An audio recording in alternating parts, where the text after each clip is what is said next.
ఆయన నీ దోషములన్నిటినీ క్షమించువాడు. కరుణా కటాక్షములను నీకు కిరీటముగా ఉంచుచున్నాడు. పక్షిరాజు యవనము వలె నీ యవనము క్రొత్తదగుచుండునట్లు మేలుతో నీ హృదయమును తృప్తిపరచుచున్నాడు. యెహోవా దయాదాక్షిణ్య పూర్ణుడు, దీర్ఘశాంతుడు, కృపాసమృద్ధి గలవాడు. భూమి కంటే ఆకాశము ఎంత ఉన్నతముగా ఉన్నదో ఆయన యందు భయభక్తులు కలవారి ఎడల ఆయన కృప అంత అధికముగా ఉన్నది.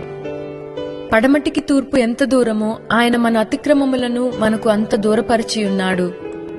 తండ్రి తన కుమారుల ఎడల జాలిపడునట్లు యెహోవా తన యందు భయభక్తులు కలవారి ఎడల జాలిపడును.